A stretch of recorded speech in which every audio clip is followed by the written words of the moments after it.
Olá a todos, aqui é o canal Quarto Secreto. Nós estaremos então produzindo mais este vídeo, mais este estudo bíblico. Será hoje mais um estudo bíblico, porque eu gostaria de hoje continuar lembrando ali da Reforma Protestante, que foi comemorado no último dia 31 de outubro.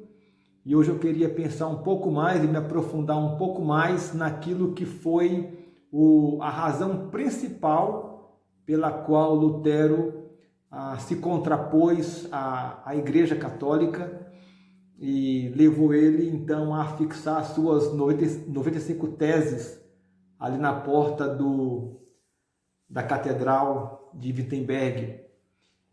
Então no dia 31 de outubro de 1517.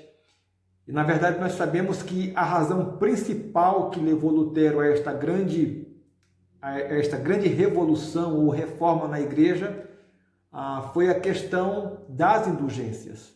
Então eu queria me aprofundar um pouquinho neste tema, aqui como se fosse uma escola bíblica dominical, fazendo então este estudo doutrinário ou apologético sobre o tema que será da salvação, na verdade.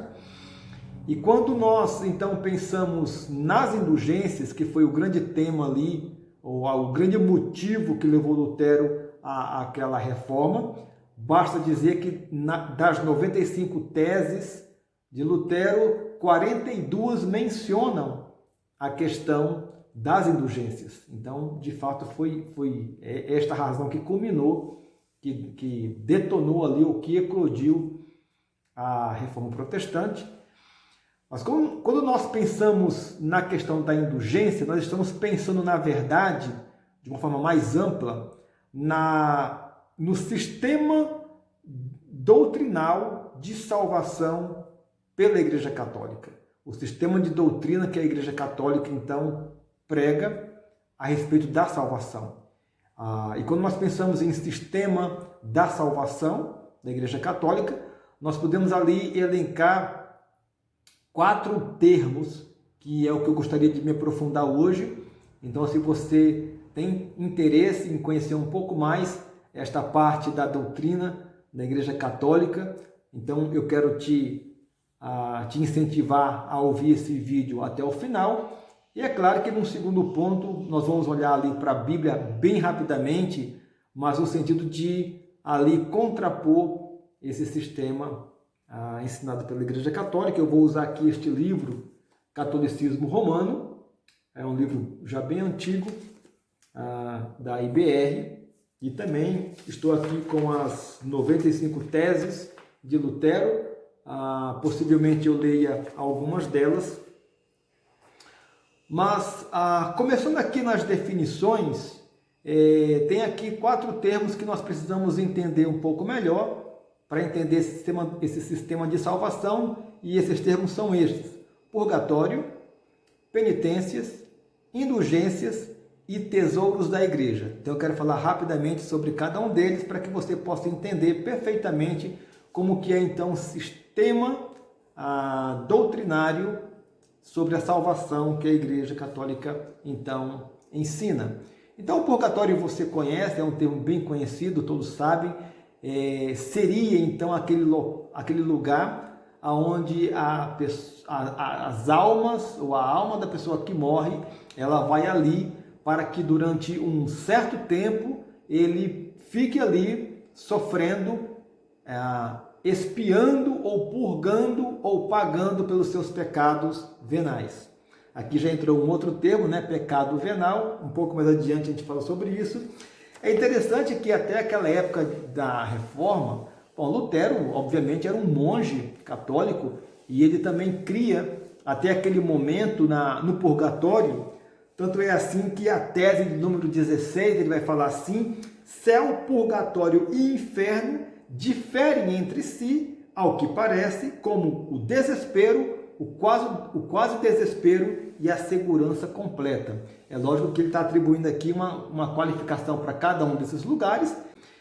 É claro que depois, Lutero, estudando melhor a Bíblia e se aprofundando, ele vai perceber que a Bíblia não dá respaldo a este lugar chamado purgatório, e sim somente a céu e a inferno. Então este é o purgatório. Então o segundo termo aqui é penitências. O que seria então a penitência? A penitência é um dos 7 sacramentos ensinados ali pela Igreja Católica. Você sabe que a Igreja Católica tem 7 sacramentos, ela fala sobre 7 sacramentos, onde o primeiro é o batismo infantil, o último sacramento é a extrema unção, aquela unção que o enfermo recebe por conta da sua morte. E a penitência, então, ela é um dos sacramentos, na verdade é o 4º sacramento, e no sentido mais amplo, a penitência é aquele ato de o fiel confessar os seus pecados a um padre, por exemplo, e o padre então vai prescrever algumas ações que ele tem que fazer para expiar aqueles pecados. Então, geralmente essas ações são recitar rezas, como o Pai Nosso, como reza a Maria ou a outros santos. Pode ser jejum, pode ser fazer caridade, fazer alguma boa obra. Em geral, quando você pensa em penitência, você pensa em geral nessas obras que o fiel terá que fazer para expiar o seu próprio pecado. Então, isso são penitências.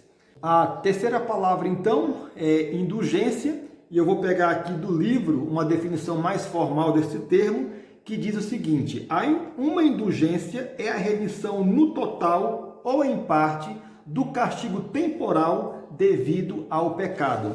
Tem uma outra definição que vai dizer assim: uma indulgência é antes um período limitado de alívio do castigo. Pode ser um dia, pode ser 10 dias, pode ser 30 dias ou mais, que a pessoa teria de sofrer no purgatório. Então, na prática, a indulgência é uma redução no tempo que a alma deveria ficar no purgatório devido aos pecados. Então, de forma mais prática, quando o fiel adquire uma indulgência, ele está então ali na prática tendo o seu tempo de permanência no purgatório reduzido. Em quanto tempo? Depende do tanto de dias que a indulgência estabelece. Como ele diz aqui, pode ser 10 dias, 30 dias ou mais. Então isso é indulgência. Agora, voltando aqui na primeira definição, que ela é um pouco mais técnica, quando ela disse assim que a indulgência é a remissão no total ou em parte do castigo temporal devido ao pecado, aqui eu quero também definir alguns termos. Primeiro ele fala que é remissão no total ou em parte. Então, o primeiro ponto aqui é que a indulgência pode ser plenária ou parcial. Plenária é total. Então, quando o fiel obtém uma indulgência total, e esta indulgência total só pode ser dada pelo Papa, somente o Papa pode dar uma indulgência total, significa que o fiel ele não precisará pagar nenhum pecado no purgatório. Então, essa é a definição de uma indulgência plenária. Já a indulgência parcial, que é dada pelos bispos e demais clérigos, padres e assim por diante, ela é parcial. Ela, então, não elimina totalmente o tempo que o fiel deve ficar no purgatório, mas concede apenas uma redução de 10 dias, 30 dias e assim por diante. As indulgências plenárias, elas foram dadas em algumas ocasiões pelos papas. Por exemplo, como nós falamos no devocional anterior, o Papa Leão X, por exemplo, por ocasião da construção da Basílica de São Pedro, para que ele pudesse levantar ali dinheiro, ele concedia a indulgência plenária. É por isso que o Técio, ele usava uma frase assim, que dizia que quando o dinheiro tilintasse no cofre, uma alma pularia ou sairia do purgatório e iria para o céu. Essa é uma frase que era usada ali, famosa, né? Que é bem conhecida. E em função desta frase, o Lutero também escreveu uma indulgência, que é esta aqui. A indulgência de número 27, Lutero fala: eles pregam que no momento exato em que a moeda soa, caindo no fundo do cofre, a alma se vai do purgatório. Aqui, obviamente, ele escreve essa tese contestando essa afirmação, contestando aqui essa promessa de que, de fato, almas sairiam do purgatório por conta da compra de indulgência que alguém fizesse. Então, o Papa também concedeu indulgência, por exemplo, alguns papas da Idade Média concederam indulgência plenária para arregimentar pessoas para participarem das cruzadas. Você lembra que as cruzadas foram movimentos ali de guerras religiosas promovidas pela Igreja Católica para retomar ali a terra de Jerusalém. Então, como que ele fez para arregimentar tanta gente para participar daquela guerra santa, prometendo então a indulgência plenária e que, portanto, o fiel iria direto para o céu. O Papa também ofereceu indulgência plenária para que os fiéis fossem ao Santo Sepulcro, fazer visitas e romarias ao Santo Sepulcro. Mais recentemente, no ano de 1959, o Papa João XXIII, ele concedeu indulgência plenária para os fiéis que assistissem à cerimônia da sua coroação. E também em 1961, o mesmo Papa João XXIII concede indulgência plenária para aqueles que assistissem à celebração da Páscoa lá na praça da Basílica de São Pedro. Então aí são algumas referências a essas indulgências plenárias.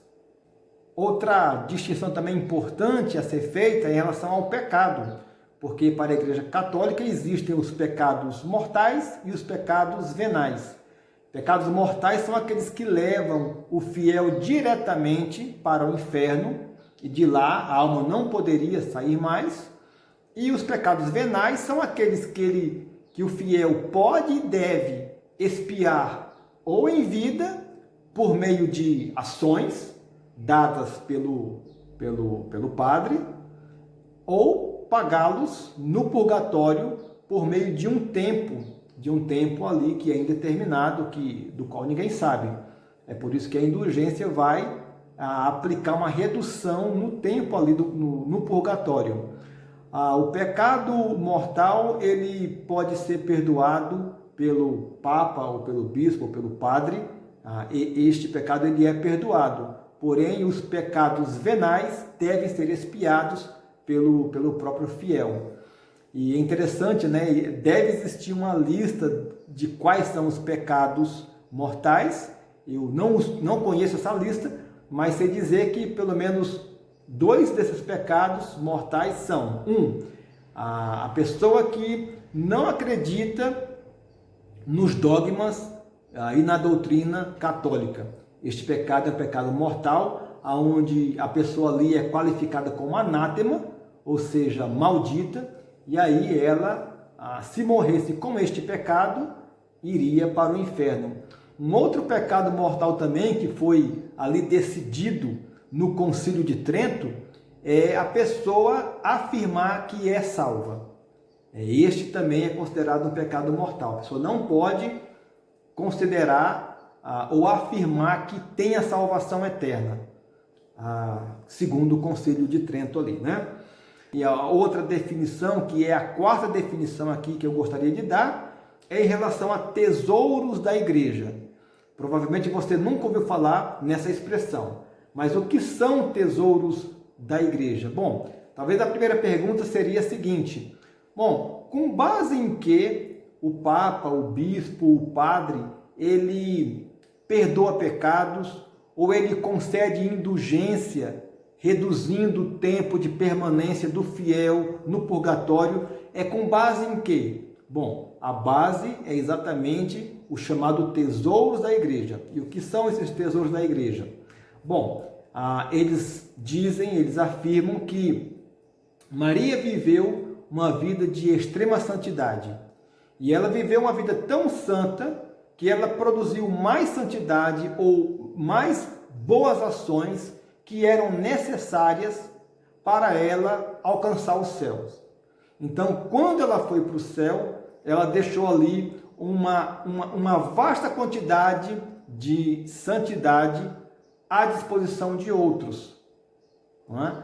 Não só Maria, mas também todos os outros santos que a Igreja Católica venera, também tiveram uma vida de santidade acima do que era necessário, e eles então acumularam um excedente de boas obras, ou de virtudes, ou de santidade, que agora está disponível para os fiéis.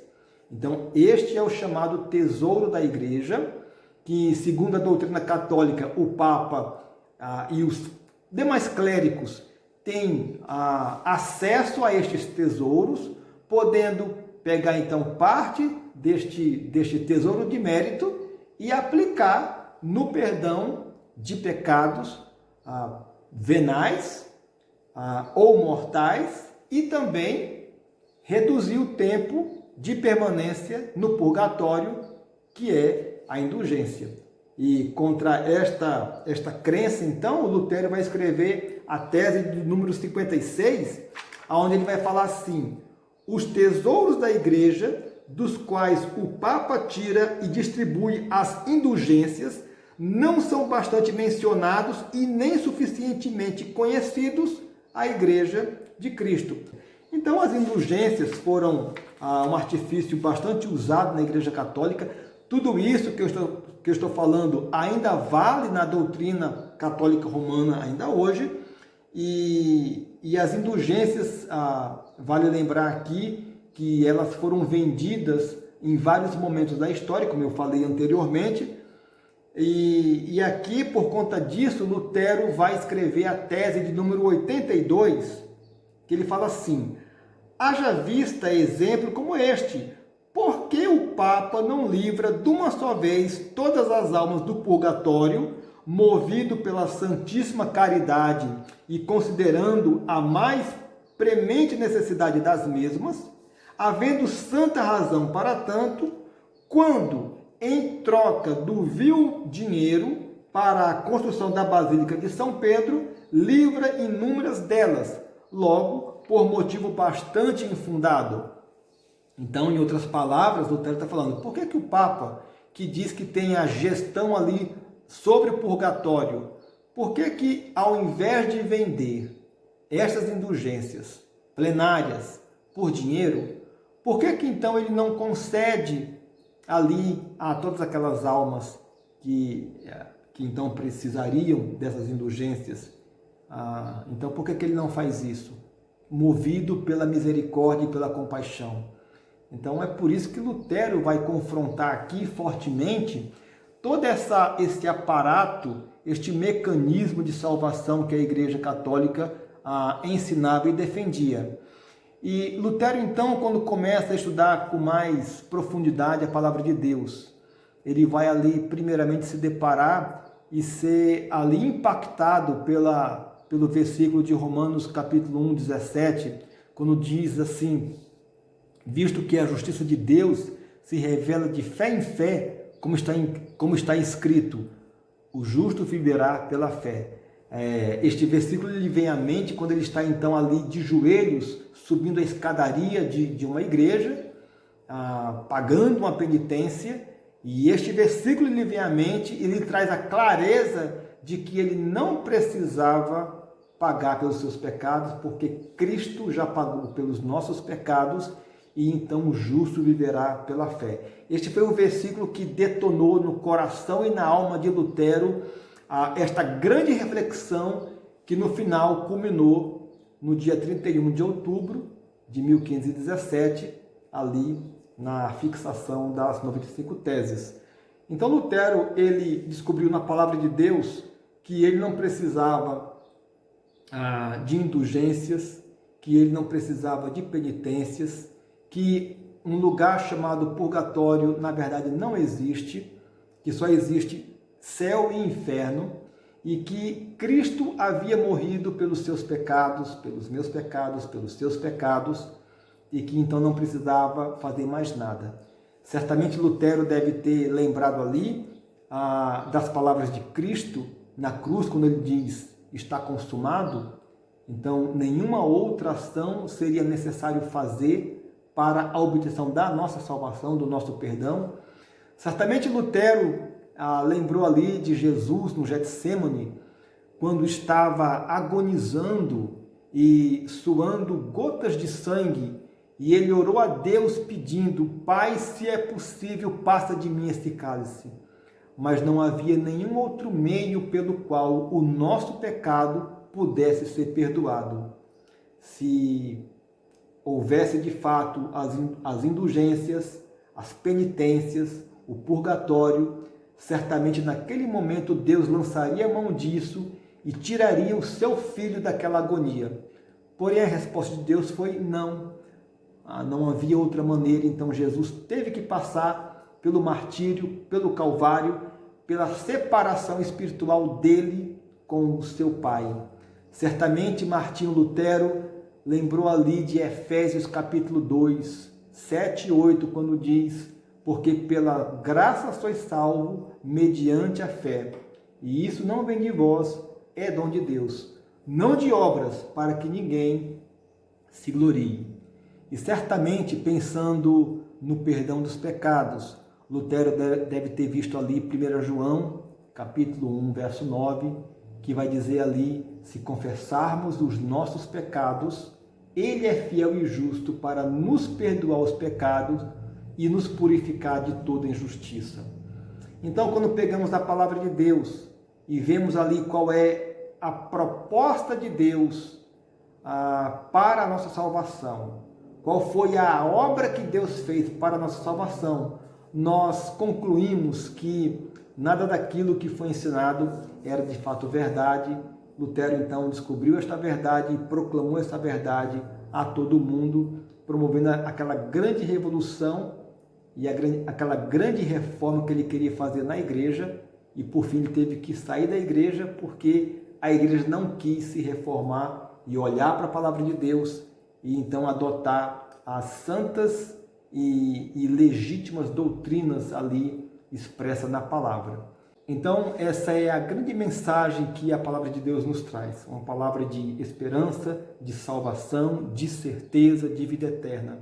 Talvez você possa abençoar algum amigo mandando este vídeo para que ele possa também ouvir e refletir a respeito desta importante verdade que define a nossa vida eterna.